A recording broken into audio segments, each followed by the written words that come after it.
Bienvenidos a Fuera de Plano, un podcast de historias con historia.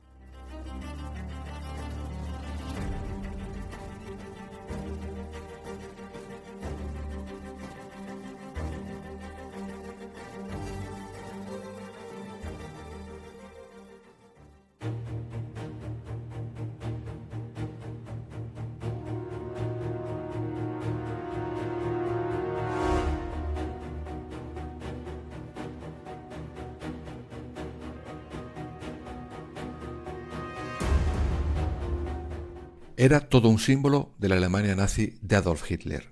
Era grande, corpulento, impresionante. Pero aquel día 6 de mayo de 1937 estalló en el aire. Con él terminaba la era dorada de un medio de locomoción, los dirigibles. Hoy te traemos el retransmitido desastre del conocido Hindenburg, el que muchos han calificado como el Titanic del aire.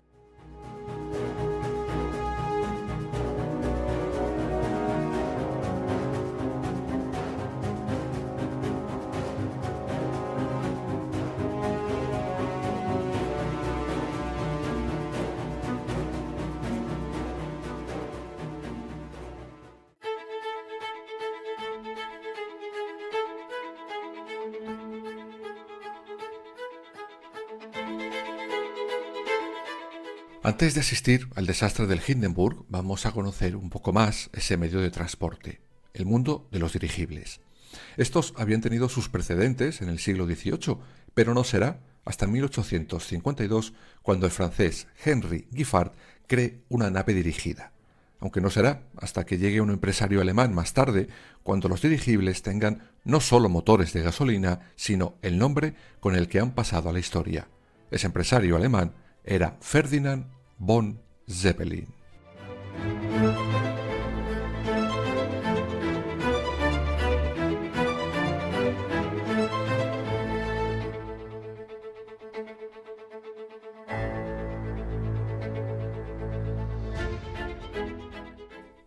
Pues bien, este dirigible o Zeppelin será de vital importancia para Alemania ya en la Primera Guerra Mundial, pues con ellos lanzarán sus propias bombas.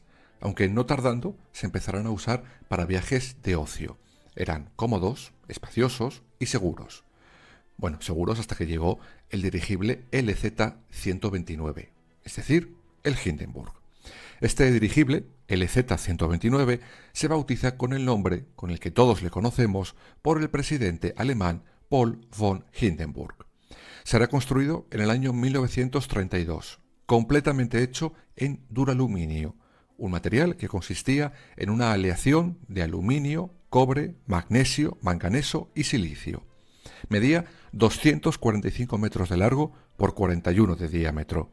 Su capacidad era de 200.000 metros cúbicos de gas y conseguirá alcanzar velocidades que casi rondaban los 140 kilómetros por hora. Esta velocidad, como entenderéis, le convirtieron en el medio de transporte más rápido, sobre todo para viajes transoceánicos, pues con el Zeppelin tardarían 3 días en lo que el barco, por ejemplo, usaría 2 semanas para ese mismo trayecto.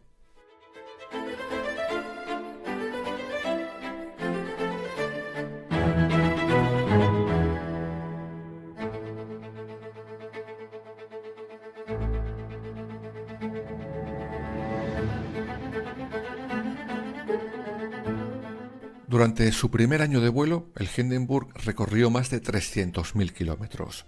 Llevó a bordo a casi 3.000 pasajeros. Cruzó 17 veces el Atlántico hasta los Estados Unidos, que era su destino más frecuente. ¿Y con qué volaba? Pues normalmente lo tendría que haber hecho con helio, pero había un pequeño problema. Estados Unidos era el país que tenía el monopolio en aquellos años de ese gas. Y claro, se negaba en redondo a vendérselo a los alemanes. Por eso, estos buscaron otro gas y encontraron el hidrógeno, que por desgracia era un poquito más inflamable que el helio. Aquí encontraremos una de las pistas de lo que ocurrió más adelante.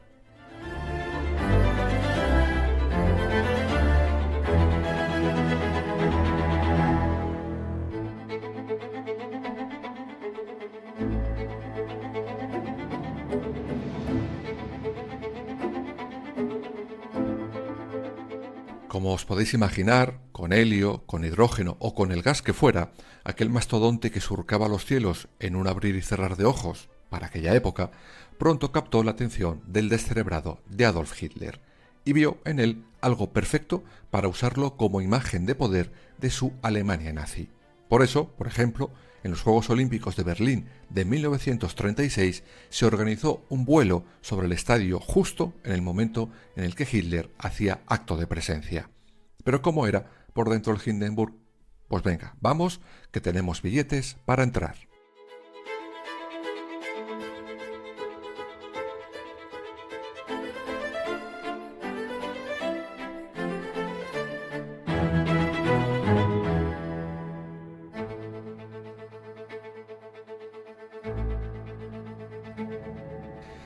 Aseguran que rivalizaba en lujos con el famoso Titanic, que por aquel entonces llevaba ya unos pocos años hundido.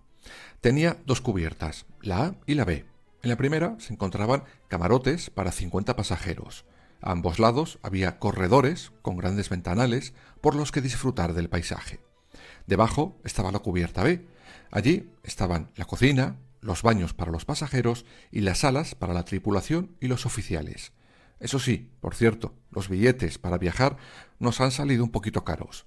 El precio del pasaje valía lo mismo que comprarse un coche en la Alemania de aquellos años.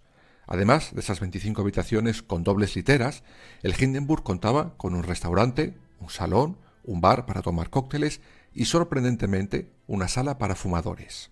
Sí, en un dirigible lleno de gas había una sala donde se podía fumar. Eso sí, sellada herméticamente. Las paredes estaban cubiertas de sedas pintadas con escenas de grandes viajes de la historia, por ejemplo. Muy bien, ya conocemos el Hindenburg por dentro y por fuera. Vamos a ver cómo acabó y por qué se le llama el Titanic del aire.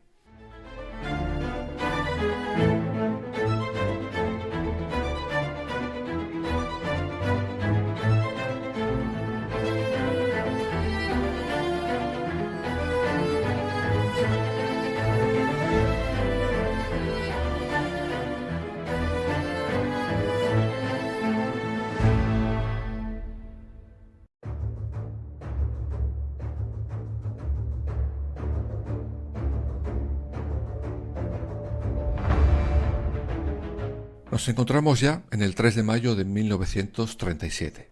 Es el primer viaje del Hindenburg de ese año transoceánico.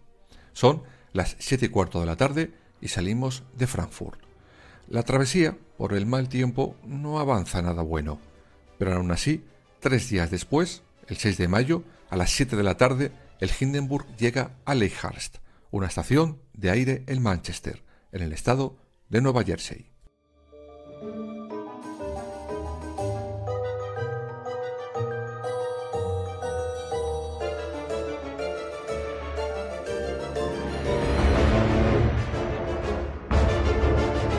En ese momento, el Zeppelin debía hacer un gran giro para descender hacia la izquierda sobre el campo de aterrizaje. Debía orientarse hacia lo que llaman la torre de amarre. Pues bien, en ese momento el Hindenburg procede a soltar gas y agua de los tanques para poder descender lentamente. Pero en ese instante el viento hace de las suyas y cambia de repente de dirección, lo que hace que el Hindenburg tenga que reorientarse de nuevo para colocarse como tenía que ser, de cara a esa torre de amarre. Pero ese giro tan brusco supondría el final en cuestión de segundos.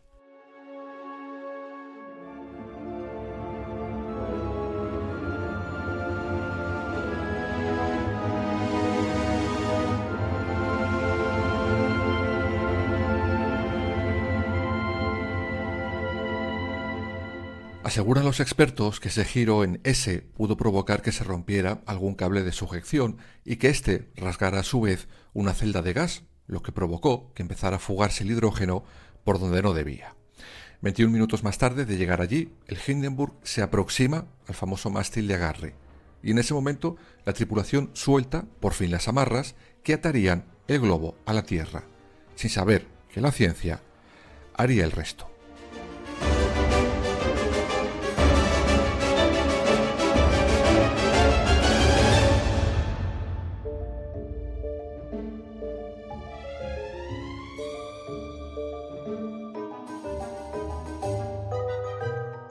Y es que esos cables llevaban su propia carga eléctrica y al entrar en contacto con el suelo mojado, igualan de repente la carga eléctrica de la nave y del suelo, lo que provocó el salto de una pequeña chispa. Esa chispa entrará en contacto con la fuga de hidrógeno y en cuestión de segundos el todopoderoso Hindenburg se precipitaba al suelo envuelto completamente en llamas.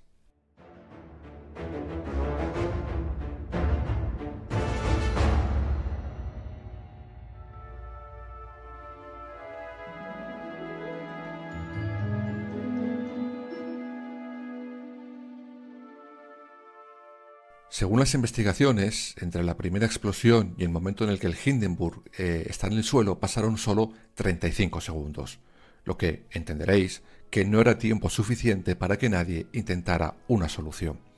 Algunos pasajeros, eso sí, viendo lo que ocurriría, se lanzaron al vacío y fueron precisamente ellos los únicos que sobrevivieron a la tragedia del Hindenburg. En ese momento viajaban a bordo 36 pasajeros, 13 murieron, además de 61 tripulantes, de los cuales 22 también perderán la vida. El resto resultaron todos heridos de diferente consideración.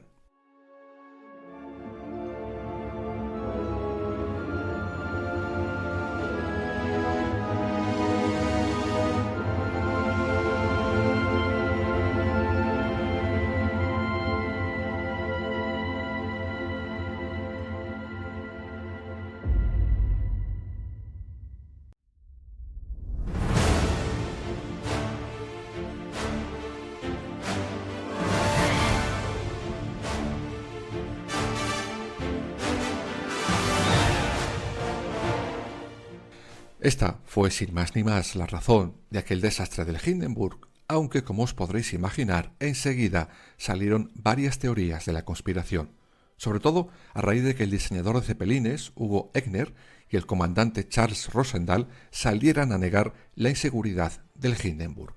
Ellos serán los primeros en atribuir el suceso a la mano humana. Así que a los locos de las conspiraciones les faltó el tiempo. Bueno, a los locos y a los no tan locos. El FBI y el gobierno alemán empezarán sus investigaciones y en un primer momento pondrán sus ojos en un ingeniero alemán llamado Erich Spell. ¿Por qué? Pues porque su novia era comunista y no simpatizaba con el régimen nazi. Vaya, qué raro.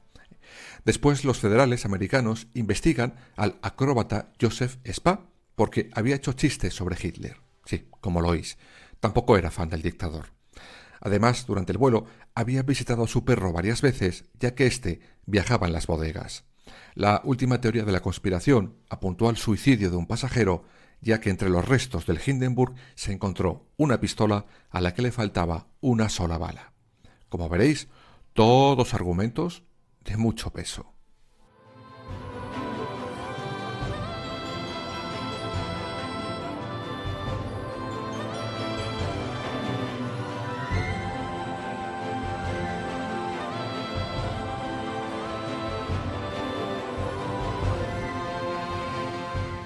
Aunque todas estas teorías caerán pronto por su propio peso, y dejaron a la tragedia del Zeppelin Hindenburg como un simple accidente. Un accidente que supuso el final, como hemos dicho, de los dirigibles como medio de transporte. A ver, era lógico, pues además de este mastodonte alemán, en 1930 otro inglés se había estrellado en Francia, causando la muerte de 48 personas. 3 años después, uno americano se estrelló en la costa de Nueva Jersey también, en el que morirán 73 de los 76 tripulantes que viajaban en él.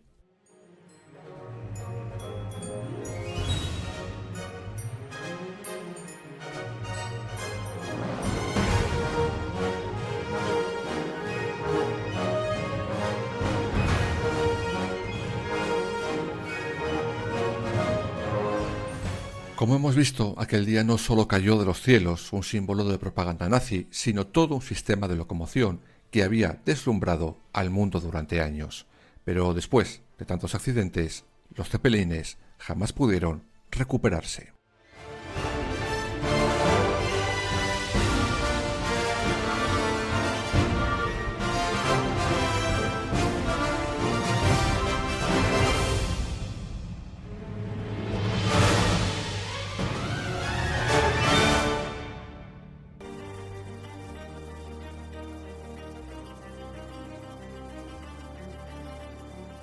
Escúchanos en las principales plataformas digitales y ahora también en nuestra página web www.fueradeplanopodcast.es y síguenos en todas las redes sociales, Twitter, Instagram, Facebook y Threads.